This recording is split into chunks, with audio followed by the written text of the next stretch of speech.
تو یہ جو چیز کھائی جاتی ہے وہ کھا لینی چاہیے اور چھوڑنی نہیں چاہیے. تو تلی بھی ایک گولی ہوتی ہے آنتوں میں. یہ تو ہمارے پاس ان کے پاس ویڈیو بھی نہیں ہوگی اس کی شاید. بالکل کلیجی رنگ کی ایک گول بالکل گول ہوتی ہے. یہ نہ اندر کوئی سا اس کو کاٹ پیٹ کر کو صاف کرنے کا بھی مسئلہ نہیں ہے. وہ پوری کی پوری آپ پکا سکتے ہیں. اس کو کھائی جاتی ہے اور یوں کہہ سکتے ہیں کہ کلیجی سے کسی طرح لذت میں کم نہیں ہوتی. زیادہ ہو سکتی ہے، کم نہیں ہوتی. آپ کھا کے دیکھیں. مدنی چینل دیکھتے رہیں گے تو انشاءاللہ اس طرح کی آپ کو رہنمائی ہوتی رہے گی. ہو سکتا ہے کہ بہت سو نے یہ مرغی کی تلی جو ہے نا دیکھی نہیں، بکرے کی نہیں دیکھی ہوگی. کھانے سے مطلب ہے جیسے آپ نے پوچھا نا جگر کیا، تو اب بھی یاد نہیں ہوگا جگر کیا ہوتا ہے. تلی دیکھی ہے مرغی کی؟ ان کو یہ گوشت فروش ہوں گے شاید تو ان کو پتا ہوگا، باقی عوام کو نہیں پتا ہوگا. تلی کبھی واسطہ پڑا ہوگا ان کو، یا تو یہ خود مرغیاں کاٹتے ہوں گے یا کوئی دوستیاں ہوں گی اس طرح بیٹھے ہوں گے اٹھے ہوں گے تو پتا ہوگا. نہیں، عوام کو نہیں پتا ہوتا. بکرے کی تلی دیکھی ہے کسی نے؟ ان میں بھی ایک تعداد ہے جنہوں نے نہیں دیکھی. ہاں، یہ بھی پوچھیں تو پتا چلے کہ وہ کہاں ہوتی ہے، سر کے کون سے حصے میں ہوتی ہے تلی، تو پھر یہ چکرا جائیں گے. شاید سر میں نہیں ہوتی ہے تلی، پیٹ کے اندر ہوتی ہے. اوجڑی کے ساتھ بعض اوقات چپکی بھی رہ جاتی ہے. واللہ تعالی اعلم ورسولہ اعلم عز وجل وصلی اللہ تعالی علیہ وآلہ وسلم. صلو علی الحبیب صلی اللہ تعالی علی محمد. السلام علیکم ورحمۃ اللہ وبرکاتہ. وعلیکم السلام ورحمۃ اللہ وبرکاتہ. پیارے باپا جان، اساتذہ جات مجلس سے محمد انور اتاری، آپ کی بارگاہ میں میرا ایک سوال ہے. اپنی زمین مسجد مدرسے کے لیے وقف کرنا کیسا، اور جسے اس کا متولی بنایا جائے اس کی ذمہ داری کیا ہے؟ کیا متولی کو خالی پلاٹ کی بھی دیکھ بھال کرنی ہے؟ اس کا جواب ارشاد فرما دیں. مسجد یا مدرسے کے لیے زمین وقف کرنا بہت اچھا کار ثواب، آخرت کے لیے نفع بخش کام ہے. جو مسجد بنا ہے اس کے لیے تو حدیثوں میں فضائل بھی ہیں کہ جو چاہے چھوٹی سی مسجد بنائے گا اس کو بھی جنت میں محل ملے گا. اچھا، متولی کی ذمہ داریاں جو ہے نا، یہ کافی تفصیلی مسئلہ ہے. اور متولی میں یہ خوبیاں ہوں: فاسق معلن نہ ہو، علل اعلان فسق کا ارتکاب نہ کرتا ہو.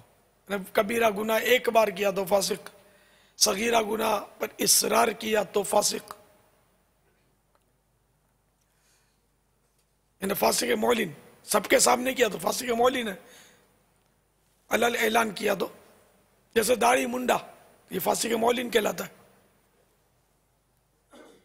ایک مٹھی سے جو گھٹاتا ہے وہ فاسق معلن کہلاتا ہے.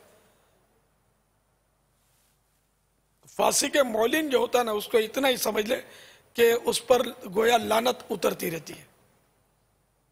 آپ وہ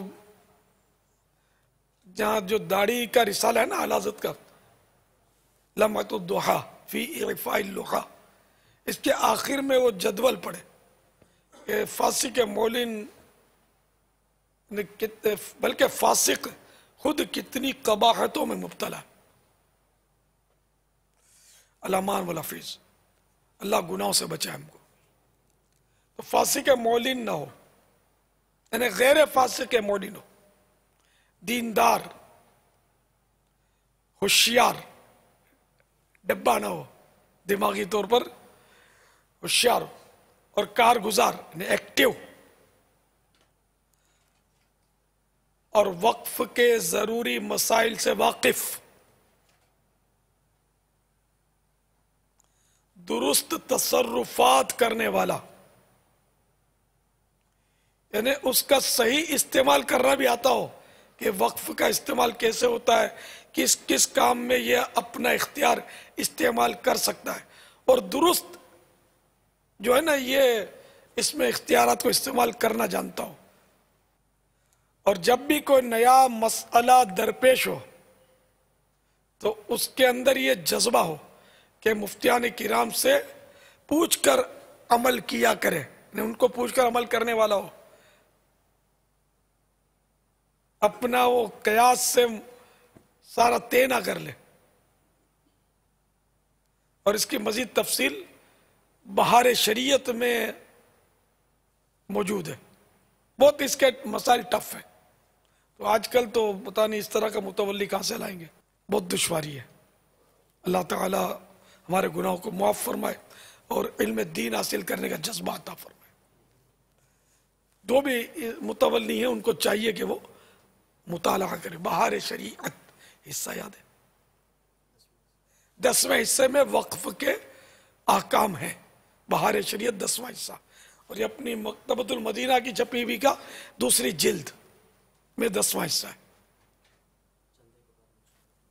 چندے کے بارے میں سوال جواب میں بھی ہیں مختصر سے مسائل، بہار شریعت میں تفصیل ہے۔ پھر بھی مفتیان کرام سے رجوع کرنا ہوگا، سمجھنا ہوگا ان سے۔ کئی نئے مسائل پیش آئیں گے جو بہار شریعت میں ہو سکتا ہے نہ ملے، تو یہ مفتیان کرام سے رہنمائی لینی ہوگی۔ ہر مسجد کے مولانا سے پوچھ کر مسئلہ حل نہیں ہوگا۔ صرف مفتی جو دارالافتاء میں بیٹھتا ہو، اسٹیج کا مقرر ہوگا تو وہ شاید آپ کی رہنمائی نہیں کر سکے گا، کیونکہ اس کو اتنا ٹائم نہیں ملتا ہوگا۔ جو دارالافتاء میں بیٹھتا، بھلے پہلے مفتی تھا بھی، تو یہ جب اسٹیج اور مقرر بنا نا تو اب وہ ادھر سے پکڑ ڈھیلی ہو جائے گی فقہی مسائل سے، کیونکہ فقہی مسائل یہ بہت سب سے مشکل فن ہے، اس کی گتھیاں سلجھانا۔ اور علم فقہ یہ سب سے افضل علم ہے، بہت مشکل ہے۔ یہ مفتی جو ہوتا ہے یہ بہت عقل مند ہوتا ہے، ایسے مطلب موٹی موٹی عقل والا مفتی بن نہیں سکتا۔ لوگ بھلے اس کو مفتی کہتے ہوں، مفتی زیرک، ہوشیار، معاملہ فہم، معاملے کو سمجھنے والا۔ اب ہم لوگوں کی حالت یہ ہے کہ سوال بھی نہیں سمجھ آتی تو ہم جواب کیا دیں گے؟ کہ عام طور پر جو مذہبی طبقے سے یا امام وغیرہ بعد ہوتے ہیں، سوال بھی ان کو سمجھانا دشوار ہوتا ہے بعض اوقات، تو جب سوال ہی نہیں سمجھ آئے گی تو جواب کیا دے گا؟ تو مفتی میں یہ بھی صلاحیت ہو کہ اس سوال سمجھ سکتا ہو، کیونکہ سوال بعض اوقات سرسری طور پر سوال سنتے ہیں نا تو اس کے الفاظ سے یوں لگتا ہے کہ یوں پوچھ رہا ہے، لیکن بعض اوقات اس کے الفاظ میں ایسی پیچیدگی ہوتی ہے کہ جواب کی کئی صورتیں بن جاتی ہیں، یہ شاخیں نکلتی ہیں۔ تو یہ سب مفتی جو ہوگا نا ماہر، یہ وہ سمجھ سکتا ہے، ہم لوگ نہیں سمجھ سکتے۔ واللہ تعالی اعلم ورسولہ اعلم عز وجل صلی اللہ تعالی علیہ وآلہ وسلم۔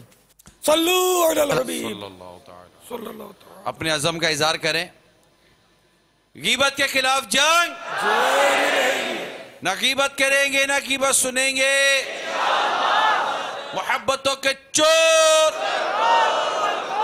کفل مدینہ انشاءاللہ، سر پہ امامہ، رخ پہ داری، سر پر زلفیں، اکثر نظریں، حیا سے نظریں، انشاءاللہ۔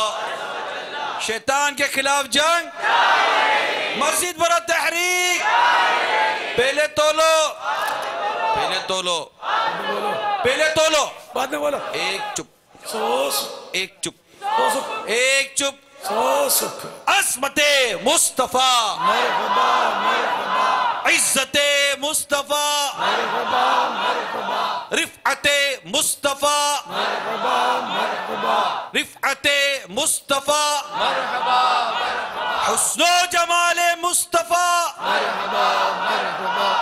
ہم گستاخان رسول سے بیزار ہیں، بیزار، ہم گستاخان رسول سے بیزار ہیں، بیزار، ہم گستاخان رسول سے بیزار ہیں، بیزار ہیں۔ صلو علی الحبیب صلی اللہ تعالی علی محمد۔ باپا ہماری مجلس سے خدام المساجد کی جو کارکردگی ملی ہے تو الحمدللہ 4 مقامات پر پاکستان کی کارکردگی میں دیا ہے کہ 4 مقامات پر فیضان جمال مصطفیٰ مسجد کی تعمیر شروع ہو چکی ہے۔ ماشاءاللہ، صلو علی الحبیب صلی اللہ تعالی علی محمد۔ یہ گستاخان رسول کو